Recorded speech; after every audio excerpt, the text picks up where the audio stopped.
দহনসুধা পর্ব ৪ ১৫ জন লেখিকার লেখনীতে সৃষ্ট উপন্যাস। রাতের মধ্যপ্রহর। আজ আকাশের বুক জুড়ে ছড়িয়ে থাকা ম্লান চাঁদের আলো কেমন অদ্ভুতভাবে যেন রাতের এই থমথমে পরিবেশটিকে পর্যবেক্ষণ করছে। বাতাসটাও তুলনামূলক ভারী ভারী ঠেকছে। চারিদিকে শীতল অন্ধকারের এক যেন ঘন চাদর। ঘুমন্ত ওয়াজেদ বাড়িতে কেবল শ্বাস প্রশ্বাসের ক্ষুদ্র শব্দ, দূরের কুকুরের এক একটা ডাক আর সময়ের ভাঁজে মিশে থাকা অপ্রকাশ্য বিষণ্ণতার গল্প অন্ধকারে রাজত্ব চালায়। ওমর ওয়াজেদ তখন অর্ধনিন্দায় নিমজ্জিত। পর্দার ফাঁক গলিয়ে চাঁদের ফ্যাকাশে আলো ঘরে এসে পড়েছে। পরপর বেশ কিছু ফোন কল এলো, তাতেও গভীর নিদ্রায় বিশেষ ছেদ পড়ল না তার। হঠাৎ দরজায় তীব্র করাঘাত হলো। ওমরের তখন হুঁশ জ্ঞান নেই। আজ সারাদিন বেশ খাটুনি গেছে। ইদানিং একবার বিছানায় পিঠ ঠেকালে দিন দুনিয়ার খবর থাকে না। তবে দরজায় তীব্র ধাক্কায় নাসিফার কাঁচা ঘুম পাতলা হলো। ঘুম ভাঙতেই সে ধরফরিয়ে উঠে বসল। ওমরের দিকে এক লহমা চেয়ে গায়ের শাড়ির আঁচল ভালো করে জড়িয়ে দরজা খুলে দিল। দরজা খুলতেই আতঙ্ক মিশ্রিত কাপা গলা ভেসে এলো, আম্মু, মিলে আগুন লেগেছে, ভয়ানক আগুন লেগেছে। বাবা কোথায়? কল ধরছে না কেন? কথাটা শুনে নাসিফা প্রথমে স্তব্ধ হন। এক মুহূর্তের জন্য তার মুখের রং পাল্টে গেল। চোখের ভেতর জমে উঠল প্রগাঢ় অবিশ্বাস। তারপর তার রূপ নিল কঠোর উৎকণ্ঠায়। তার বুকের ভেতর কোথা থেকে হঠাৎ ভারী একটা পাথর নেমে এলো। গলা শুকিয়ে এলো, ঠিকমতো কথাও বেরোতে চাচ্ছে না। স্বামীকে দেরি না করে জলদি উঠিয়ে খবর দিতেই ওমর ধপ করে শোয়া থেকে উঠে দাঁড়িয়ে গেলেন। আগুন? কবে? কতক্ষণ হলো? কাপা কণ্ঠে জিজ্ঞেস করলেন ছেলেকে। পর মুহূর্তে তিনি চাদর গায়ে জড়াতে জড়াতে ঘর থেকে বেরিয়ে গেলেন। বাড়ির লোকজনের কাছে ইতিমধ্যে আগুনের খবর পৌঁছে গেছে। সবাই এদিক ওদিক থেকে দৌড়ে আসছে। সবার মুখে আতঙ্ক। মিলে এখন কি অবস্থা আল্লাহ পাক ভালো জানেন। জলদি সেখানে পৌঁছাতে হবে। এমন ঘটনা তো কখনোই ঘটেনি। উমর ওয়াজেদের চোখ দুটো তখনও প্রজ্বলিত। উমেরা বাবার পাশে বসেছে। এমনিতেই শরীরটা তার ভালো যায় না, তার উপর এত দুশ্চিন্তা, প্রেশারটা আবার না বেড়ে যায়, এসব নিয়ে চিন্তার শেষ নেই উমেরার। মিলের সামনে পৌঁছানো মাত্রই ওয়াজেদ পরিবার যেন এক মৃত্যুভয়ার্ত দুঃস্বপ্নের ভেতর ঢুকে গেল। মিলের পুরো প্রাঙ্গণ লেলিহান আগুনে দাউ দাউ করে জ্বলছে।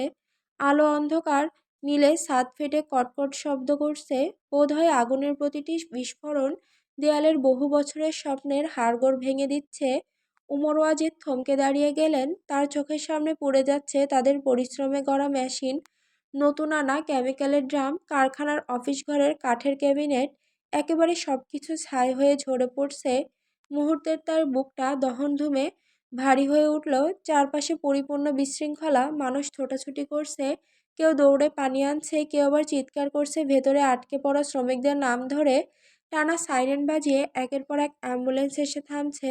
স্ট্রেচারে করে বের করা হচ্ছে গুরুতর আহতদের। কারো হাত দগ্ধ, কারো শরীরের অর্ধেক জায়গা আগুনে ঝলসে গেছে। চারিদিকে কান্নার আওয়াজ, করুণ আর্তনাদ আর আগুনের দাউ দাউ শব্দ মিলেমিশে হয়ে উঠেছে অসহনীয় এক শোরগোল। ফায়ার সার্ভিস প্রাণপণ চেষ্টা করছে পানি ছিটিয়ে আগুন দমন করার। তাদের পাইপের মুখ থেকে বিশাল চাপের পানি বেরিয়ে আগুনে পড়েই ফুটন্ত বাষ্প হয়ে যাচ্ছে।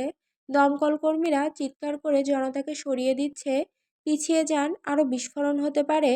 উমেরা বুঝতে পারছে না সে কি করবে। এখানকার পরিস্থিতি মোটেই স্বাভাবিক নয়। তবে তার তো বসে থাকলে হবে না। কত মানুষ আহত হয়েছে, এটা তো সাধারণ কোনো বিষয় নয়। সে এক মুহূর্তেই নিজেকে সামলে কাজ শুরু করে দিল। আহতদের খোঁজে দৌড়ে বেড়াচ্ছে। যাদের শ্বাসকষ্ট হচ্ছে তাদের মাথা উঁচু করে ধরে পানি দিচ্ছে। কারো পোড়া জায়গায় বরফ ঠান্ডা কাপড় চেপে ধরছে। আবার কারো রক্ত থামানোর জন্য নিজের ওড়না ছিঁড়ে ব্যান্ডেজ বানিয়ে দিচ্ছে। এক বৃদ্ধ শ্রমিককে স্ট্রেচারে তোলার সময় সে প্রায় কেঁপে ওঠে। চাচা, চোখ খুলে রাখুন, আমি আছি, আপনার কিছু হবে না। তার কণ্ঠ স্থির হলেও চোখের ভেতর আতঙ্কের তীব্রতা লুকানো যাচ্ছিল না। ধোঁয়ার কুণ্ডলী আরও উপরে উঠছে, তীব্র তাপ বাড়ছে, চারিদিকে ছাই উড়ে এসে জমছে মানুষের চুল ভ্রুতে। ওয়াজেদ পরিবার অসহায়ের মতো দাঁড়িয়ে শুধু দেখছে তাদের স্বপ্ন, তাদের শ্রম, তাদের ভবিষ্যতের ভরসা মুহূর্তে ভস্মীভূত হয়ে যাওয়ার দৃশ্য। উমেরার নিজের অবস্থাও খারাপ হয়ে গেছে। শুদ্ধ পরিস্থিতি নিয়ন্ত্রণ করার চেষ্টায় লড়াই করছে।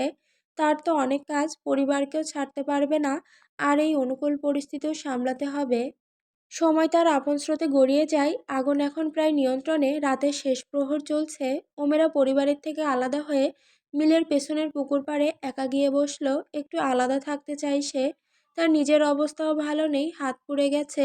সেখানে মেডিসিন লাগানো দরকার, তবে আপাতত ইচ্ছে করছে না। বাবাকে সে এর আগে কখনো এমন করে ভাঙতে দেখেনি। এই মিলে আজকেই নতুন জিনিসপত্র মালামাল আনা হয়েছিল। কত টাকার জিনিস, বাবা এই শোক সহ্য করবে কেমন করে? তাছাড়া যারা আহত হলো, মৃত্যুর সঙ্গে লড়ছে, তাদের পরিবারের সামনেই বা তারা কি করে দাঁড়াবে? কি জবাব দিবে তাদেরকে? কিন্তু এই আগুন লাগলো কি করে? এটা স্বাভাবিক দুর্ঘটনা নাকি বড় রকমের ইচ্ছাকৃত ষড়যন্ত্র?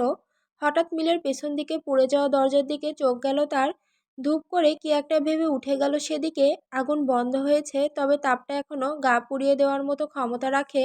উমেরা কাঁদতে পারে না, সে চোখের জল হাতের উল্টো পাশ দিয়ে মুছে পুড়ে যাওয়া জিনিসপত্রগুলোর দিকে তাকালো। হঠাৎ একটা পুড়ে যাওয়া আইডি কার্ড চোখে পড়তেই চোখ দিয়ে জল যেন আবার গড়িয়ে পড়তে চাইল। হায় খোদা, জীবন বাঁচাতে মানুষ সব ছেড়ে বাইরে বের হওয়ার জন্য লড়েছে। আচ্ছা, আইডি কার্ডের মালিক কি সুস্থ আছেন? পোড়া আইডি কার্ডটা হাতে তুলে নিল উমেরা। পুরোটা পুড়ে গলে বাকিয়ে গেছে, প্লাস্টিক তো পুড়লেও নিঃশেষ হয় না। উমেরা নামটা পড়ার চেষ্টা করলো, পড়তে পারছে না, কিছুই বোঝা যাচ্ছে না। তবে নামের শেষাংশ এখনো কিছুটা স্পষ্ট। ভালো করে খেয়াল করতেই বিস্ময়ে ভ্রু কুঁচকে এলো উমেরার। মৃদু কণ্ঠে মুখ থেকে বিড়বিড় শব্দ করে বেরিয়ে এলো, পাটোয়ারি। ভোরের আলো তখনও পুরোপুরি ধরা দেয়নি, আকাশে নীলচে ছাইরঙা এক আবছায়া। শেহরাজ ক্লান্ত পায়ের টানে বাড়ির দরজা ঠেলে ভেতরে ঢুকে। তার বুক জুড়ে জমে থাকা রাতের গন্ধ আর অনিদ্রার কটু বিষাদ এখনো ঝুলে আছে। জুতো খোলার আগেই সে বুঝতে পারল শরীরের প্রতিটি পেশি ঘামে ভেজা। বাথরুমে দরজা টেনে ভেতরে প্রবেশ করলো সে। ঝর্ণা ছাড়তেই গড়গড় শব্দ করে জল পড়ল। উষ্ণ জল তার পিঠ বেয়ে নামতে নামতে রাতভর ছুটে বেড়ানো সব ক্লান্তি চিরে বের করে দিতে লাগলো। হঠাৎ রাতের কথা মনে পড়ল তার। রাতে শাওয়ার নিতেই তো যাচ্ছিল, এমন সময় একটা জরুরি কল এলো। না পারতে জলদি বাইরে চলে যেতে হলো। ফিরেছে এই তো মাত্রই। গোসল শেষে তোয়ালে কাঁধে ফেলে আয়নার সামনে দাঁড়াতেই কুয়াশার মতো ধোঁয়াটে ভোরের আলো তার মুখে পড়ল। চোখের নিচে কি কড়া দাগ পড়েছে? না, এবার একটু শরীরের দিকে মনোযোগ দিতে হবে। নিজের কথা ভাবতে ভাবতে হঠাৎ টেবিলের ওপরে রাখা তার ফোনটা ভো ভো শব্দে কেঁপে উঠল। শেহরাজ হাতে ফোন তুলে নিল। স্ক্রিনের দিকে তাকিয়ে একটু অবাক হলো, কারণ সেখানে বড় বড় অক্ষরে লেখা অফিসার্স ইনচার্জ। ফোনটা রিসিভ করতে ওপাশ থেকে চাপা উত্তাপ ভেসে এলো। স্যার, বড় রকমের সমস্যা হয়ে গেছে, একটু আপনারা থানায় আসতে পারবেন? কথা শেষে ফোনটা কেটে বিছানার উপর ছুঁড়ে ফেলল শেহরাজ। বিরক্ত নিয়ে আওড়ালো, খোদার দুনিয়ায় ৩৬৫ দিনই বোধহয় ঝামেলা নামক আপদ তোকে এভাবেই ভালোবাসা দিয়ে যাবে রে শেহরাজ। জীবনও একটা মাসাল্লা। জোনাকির পেছনের মতো, তাতে কেবল সামান্য আলো আছে, অথচ জোনাকির পেছনে দড়ি বেঁধে সারা শহরে বিদ্যুৎ সাপ্লাই করার মতো আমজনতার কোনো অভাব নেই। শেহরাজ চোখ বন্ধ করে নিঃশ্বাস ছাড়ল। গোসলের উষ্ণতা হঠাৎ বরফে পরিণত হলো। থানার ভেতরটা যুদ্ধক্ষেত্রে পরিণত হয়েছে। দুই পরিবার মুখোমুখি দাঁড়িয়ে আছে, চোখ মুখে বিষাদ আর রাগের মিশেল। ওয়াজেদ পরিবারের ছেলে শুদ্ধ কঠিন গলায় চিৎকার করে বলছে, আমাদের মিলটা ওরা পুড়িয়ে দিয়েছে পরিকল্পনা করে, এরা ছাড়া আর কেউ এসব করতে পারে না। পাটোয়ারি পরিবারের পক্ষ থেকে পাল্টা ধমক এলো, মিথ্যা, আগুন তো তোমাদের নিজেদের গাফিলতিতেই লেগেছে, এখন দোষ চাপাতে এসেছো। টেবিল চাপড়ে উঠছে, চেয়ার টেনে শব্দ হচ্ছে। অফিসাররা বারবার দুপরিবারকে থামানোর চেষ্টা করে যাচ্ছে, কিন্তু উত্তেজনা দুপরিবারের কারো থামার নয়। হঠাৎ দরজা ঠেলে শেহরাজ ঢোকে। তার বাবা চাচা আগেই চলে এসেছিল। তার আসতে একটু দেরি হয়ে যায়। তার প্রবেশের সঙ্গে এক মুহূর্তের জন্য সবাই চুপ হয়ে যায়। সে টেবিলের সামনে দাঁড়ায়, হাত দুটো পকেটে ঢুকিয়ে নির্লিপ্ত গলায় বলে, চিৎকার করে সত্যি প্রমাণ করা যায় না। যারা নির্দোষ তাদের শব্দ ছোট হয়, অপরাধীদের শব্দই বেশি লাফায়, তা জানা আছে তো? ওহো, জানা থাকবে কি করে, আমি তো ভুলেই গিয়েছিলাম ওয়াজেদদেরকে মস্তিষ্ক ফাঁকা। বক্তব্যটা বুলেটের মতো গিয়ে ঠেকে অপর পক্ষের বুকে। ওয়াজেদদের মধ্যে কেউ কেউ অসন্তুষ্টভাবে নড়েচড়ে বসে, তাদের মেজাজ গরম হয়ে ওঠে। ওমর ওয়াজেদের ভাই গলা তুলে পুলিশকে বললেন, স্যার, আগুন ওরা লাগিয়েছে, ওদের চেনা আছে। কিছুদিন আগেও তো ঘোষণা মঞ্চে নিজেরাই দাঙ্গা লাগিয়ে আমাদের উপর দোষ দিতে চাইছিল, আর ওরাই আগুন লাগিয়েছে, কত মানুষ দেখেছে। শেষের কথাটা আন্দাজে ছুড়ে দিলেন তিনি। শেহরাজ ঘুরে তাকালো, শুধালো, মানুষ? কোন মানুষ? নাম বলুন, বক্তব্য লিখিত দিন। এসব ফালতু কথা দিয়ে বরঞ্চ গল্প হয়, প্রমাণ নয়। শেহরাজের গলা একেবারে শান্ত, কিন্তু কথার ধার ভেঙে দিতে পারে ইস্পাতকেও। উমর ওয়াজেদের ভাইয়ের মুখের রং বদলে যায়। সে তোতলায়, মানে একজন ছিল, নামটা সঠিক শেহরাজ হেসে ঠান্ডা গলায় বলল, বুঝলাম। হঠাৎ ওমর শান্ত গলায় পুলিশকে বললেন, আমাদের ক্ষতি করে আমাদের উপরই দোষ চাপানোটা যে তোমাদের পুরনো অভ্যাস তা জানা আছে। শেহরাজ তার দিকে তাকিয়েই বলল, আপনাদের অভ্যাস কি সেটা পরে দেখা যাবে, আগে একটা কথা বলুন তো, প্রমাণ ছাড়া লাগামহীন কুকুরের দলের মতো থানায় আসা কি ঠিক হয়েছে? শেষ করেই শেহরাজ অফিসারের দিকে তাকালো, হেসে বলল, আমাদের সময়ের অনেক মূল্য আছে অফিসার, দয়া করে পরের বার যাচাই বাছাই করে কল করবেন। আজ চললাম, পরবর্তীতে কল দিয়ে বিরক্ত করার আগে 10 বার ভেবে দেখবেন কাদের কল দিয়েছেন। অফিসার থতমত খেয়ে যান, দুই দলের মানসিক ক্ষমতাবান কাকে রেখে কাকে যে সামলাবে। আর হ্যাঁ, আগুন যে পাটোয়ারি বাড়ির মানুষ লাগিয়েছে তার তো কোনো প্রমাণ নেই, কেন যে মাথা না খাটিয়ে কলটা করতে গেল। আবার কল না করলেও তো ওয়াজেদ বাড়ির লোক তাকে ছাড়তো না। ধ্যাত, বাবা কি ঝামেলা। ভেতরে দুই পরিবারের পুলিশের সঙ্গে আরও কিছু কাজ আছে, তবে শেহরাজের এখানে দাঁড়ানোর মোটেও ইচ্ছে নেই। জিজ্ঞাসাবাদ ঘরের দরজা ঠেলে শেহরাজ বাইরে বের হয়ে আসে। করিডোরে পা রাখতে একটু দূর থেকে একটি পরিচিত মুখ তার দৃষ্টি কেড়ে নেয়। মেয়েটি চেয়ারে ভদ্রভাবে গুটিয়ে বসে আছে, লম্বা দোপাট্টা মাথায়, হাত দুটো আঙুলের মুঠে বেঁধে রাখা। উমেরা ওয়াজেদ। শেহরাজ থেমে যায় 1 সেকেন্ডের জন্য, চোখে বিরক্তি নয় বরং এক ধরনের অবর্ণনীয় কৌতূহল, যেটা সে চাইলেও লুকাতে পারে না। তার মনের ভেতর কথাটা বিদ্যুতের মতো জ্বলে ওঠে। আবারও এই মেয়েটা, এই গাদ্দার পাকিস্তানের বংশধরের সঙ্গে দেখা না হলেই কি নয়। গত 2-1 দিনে 2-1 বার তার সঙ্গে দেখা হয়, একটা অস্বস্তিকর টান তৈরি হয়েছে যা সে ব্যাখ্যা করতে পারবে না। অকারণে জড়িয়ে পড়া, এটা শেহরাজের পছন্দ নয়। উমেরা চোখ তুলে তাকাতেই তাদের দৃষ্টি কয়েক সেকেন্ডে আটকে থাকে। উমেরা শেহরাজকে দেখা মাত্রই তার মনের ভেতর ধক করে ওঠে, কারণ সে জানে এই মানুষটা পাটোয়ারি বাড়ির ছেলে। আর তারা আজ যাদের বিরুদ্ধে অভিযোগ এনেছে সেই পরিবারের এই লোকের। আর আইডি কার্ডের কথা এখনো ভুলতে পারছে না সে। এই কাজ ওদেরই। ওদের এই ভালো মুখোশের আড়ালে লুকিয়ে থাকা রূপটা খুবই জঘন্য। চাইলে এখনই আইডি কার্ডটা পুলিশকে দিতে পারে, তবে এখন দিবে না। পাটোয়ারিদের এত সহজে ছেড়ে দেওয়া অসম্ভব। শেহরাজ প্রথমে পাত্তা না দিয়ে সামনে দিয়ে চলে যেতেই নেয়, তবে কেন যেন পা তার থমকে যাচ্ছে। হঠাৎ শেহরাজ করিডোরে দাঁড়িয়ে তার দিকে তাকিয়ে জিজ্ঞেস করল, তুমি আবার থানায়? ওহো, এখানেও গাদ্দারের বংশধর তার 14 গোষ্ঠী নিয়ে হাজির হয়ে গেছে। ভয় করছে তো, ভয়ে লিভারে পেইন হচ্ছে, একটু যদি চেক আপ করে দিত কেউ। উফস, তুমি তো এখনো ডাক্তার হওনি, ভুল চিকিৎসা করে যদি মেরে টেরে ফেলো। বলা তো যায় না, দুশ্মনের মেয়ে বলে কথা, রোগী তো আর দেখবে না, দেখবে সে কোন বাড়ির ছেলে। বলেই বাঁকা হাসল শেহরাজ। উমেরা খুবই অস্বাভাবিকভাবে কয়েক সেকেন্ড চুপ করে থাকে, তার চোখে হিমশীতল দৃষ্টি নেমে আসে। অদ্ভুত মেয়ে, শেহরাজ পুনরায় বলল। সে মৃদু মাথা ঝাঁকিয়ে এগিয়ে এলো, তার বুটের শব্দ করিডোরে প্রতিধ্বনিত হচ্ছে। উমেরা তখনও নিশ্চুপ, কেবল তাকিয়ে থাকে ঘৃণাভরা দৃষ্টি নিয়ে শেহরাজের পানে। আপনি দেখছেন না আপনার সঙ্গে আমি কথা বলতে আগ্রহী নই? কেন কেন, আমি কি চিংড়ি মাছ নাকি গরুর মাংস? আমার সঙ্গে কথা বললে যে অ্যালার্জিতে মুখ চুলকাবে। আপনি পাটোয়ারি বাড়ির বদরক্ত, আপনাদের মতো মানুষদের চেনা আছে। জানেন তো, আপনাদের মতো রাজনীতিবিদরা শুধু মুখোশ পরে চলে, মানুষকে বাঁচায় খুব কম, ক্ষমতায় মারে বেশি। আচমকা শেহরাজের চোয়াল শক্ত হয়ে ওঠে, সেই মুহূর্তে তার ভেতরের ক্ষোভ জেগে ওঠে। সে ধীরে ধীরে উমেরার সামনে গিয়ে দাঁড়ায়, বলে, আজও রাজনীতিবিদদের নিয়ে কোনো নতুন তত্ত্ব বলবে নাকি? থানায় বসে আর কি কি মহান বিশ্লেষণ আসছে মাথায়? উমেরা চোখ দুটো বড় বড় করে তাকায়, তার গলায় মৃদু কাঁপন। সে নিজেকে সামলে নিয়ে মাথা উঁচু করে বলল, না, আজ বিশ্লেষণ নয়, কেবল মানুষ বাঁচানোর চিন্তা করছি। আপনাদের মতো মানুষের ক্ষতি করে ক্ষমতাধর ভদ্রলোকদের মতো বাসায় বসে চা খাওয়ার সময় তো আর আমাদের নেই। শেহরাজ ভ্রু কুঁচকে যায়। তাই বলে আমাদের উপর আগুন লাগানোর অভিযোগ দিতে হবে? তোমাদের পরিবার তো সবই পারে বিনা প্রমাণে অভিযোগ।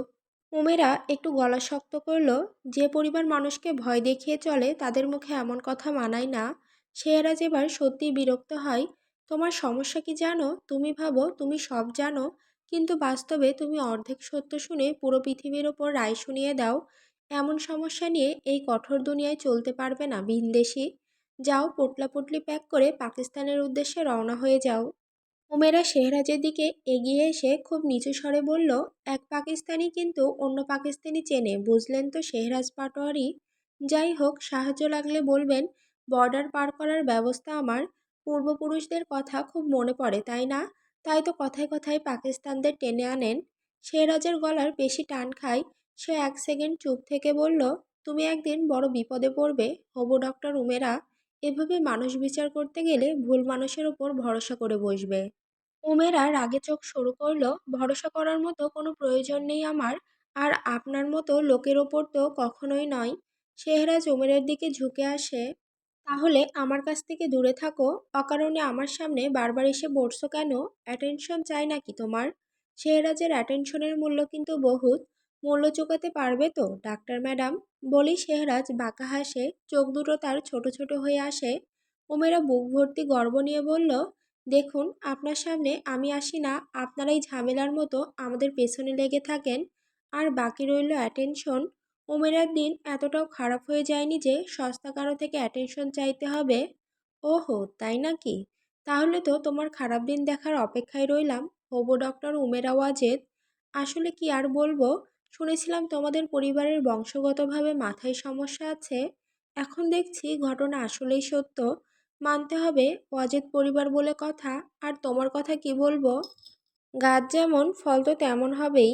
উমেরা ঠোঁট সোজা করে, হ্যাঁ আর এতে আপনার সমস্যা কি?